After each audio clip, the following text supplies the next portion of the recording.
নমস্কার। এখন আপনারা দেখবেন জ্যোতির রান্নাঘর। আজ দেখুন আমি আমার রান্নাঘরে নিরামিষ একটি রেসিপি বানাতে চলেছি।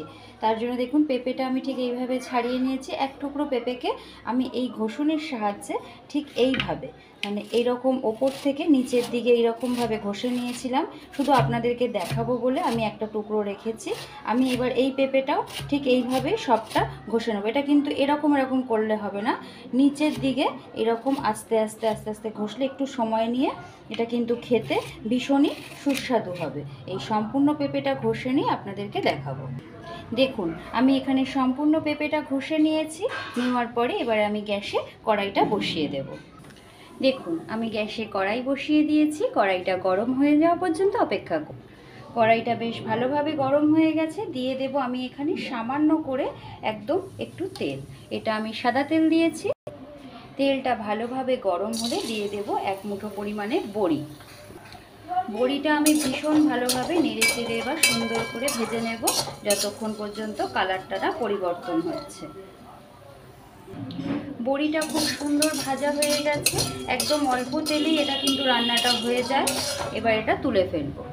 ওই একই কড়াইতে সামান্য তেল দিয়ে এখানে কিন্তু ফোড়নটা ভীষণ ইম্পর্টেন্ট। দিয়েছি আমি রাঁধুনি, দিয়ে দেব একটা শুকনো লঙ্কা, দিয়ে দেব এইটুকুনি পরিমাণে আদা বাটা।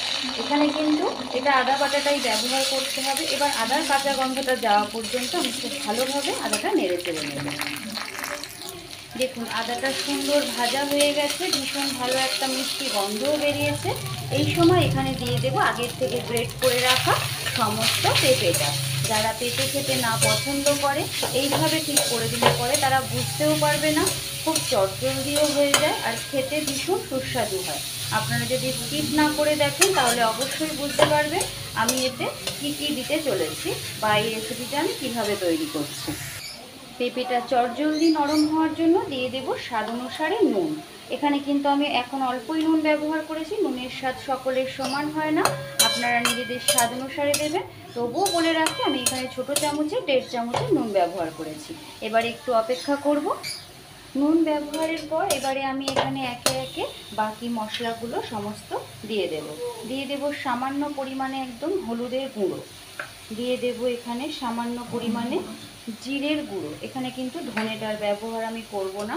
আর এখানে আজ আমি কোনো রকম কালার লঙ্কা ব্যবহার করব না, কেননা সব সময়ের জন্য সব কিছু তরকারিতে কালার লঙ্কা ভালো লাগে না বা ঝাল লঙ্কাটা ঠিক ভালো লাগে না।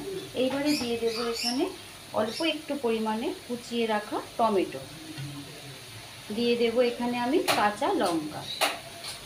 এবারে এটা নেড়ে চেড়ে কিছুক্ষণের জন্য আমি হতে দেব, যতক্ষণ পর্যন্ত পেঁপেটা সম্পূর্ণভাবে না মজে যাচ্ছে। দেখুন কোনো রকম জল ছাড়াই সম্পূর্ণ পেঁপেটা এখানে দেখুন মোটামুটি হয়েই এসেছে। এই সময় মিশিয়ে দিতে হবে আগের থেকে ভেজে রাখা এই সম্পূর্ণ বড়িগুলো। এটা চেষ্টা করবেন জল ছাড়াই করার, কিন্তু এমন নয় যে জল ছাড়া করলে সেদ্ধ হবে না। ঢাকা দিয়ে করলে পরে খুব অনায়াসেই সেদ্ধ হয়ে যায় আর খেতেও ভীষণ সুস্বাদু হয়। বড়িটা দেওয়ার পরে আমি আবার এটা ঢাকা দিয়ে 5 মিনিট মতন রান্না করে নেব। দেখুন রেডি হয়ে গেল আজকে নিরামিষ পেঁপে ঘন্ট বলতে পারেন বা ছেচকি বলতে পারেন। এই সময় এখানে দিয়ে দিতে হবে সামান্য পরিমাণে একটু চিনি। এটা না দিলে কিন্তু পেঁপেটা একদমই ভালো লাগবে না, কেননা পেঁপে হচ্ছে জলসা জিনিস। সেই কারণে এখানে চেষ্টা করবে সামান্য একটু চিনি দেওয়া। আর অবশ্যই এই সময় এখানে নুন মিষ্টিটা একটু দেখে নেবেন। চিনিটা দেওয়ার পরে এইবারে আমি এখানে দিয়ে দেব সামান্য পরিমাণে একটু ঘি। ঘি না দিলে এটা ভালো লাগবে না, চেষ্টা করবেন একটু ঘি দেওয়ার। দেখুন কত চটজলদি একটা রেসিপি রান্না হয়ে গেল। আপনারা চাইলে এটা অফিসের লাঞ্চ বক্সে, বাড়িতে রাতে রুটির সাথে বা গরম ভাতের সাথে খেতে পারবেন। এটা আমার ঠাম্মার পুরোনো দিনের রেসিপি, ভীষণই সুস্বাদু খেতে হয় আর খেতে ভীষণ ভালো লাগে। এইবারে আমি গ্যাসের ফ্লেমটা বন্ধ করে এটা নামিয়ে ফেলব। দেখুন রেডি হয়ে গেল আজকে নিরামিষ পেঁপে। আপনারা অনেকক্ষণ ধরে আমার রেসিপিটি দেখেছেন। যদি ভালো লেগে থাকে দয়া করে একটা লাইক কমেন্ট সাবস্ক্রাইব করে আমার পাশে থাকবেন। এবং এতক্ষণ ধরে আমার ভিডিওটি দেখার জন্য আপনাদের সকলকে আমার তরফ থেকে অসংখ্য ধন্যবাদ। ভালো থাকবেন, সুস্থ থাকবেন।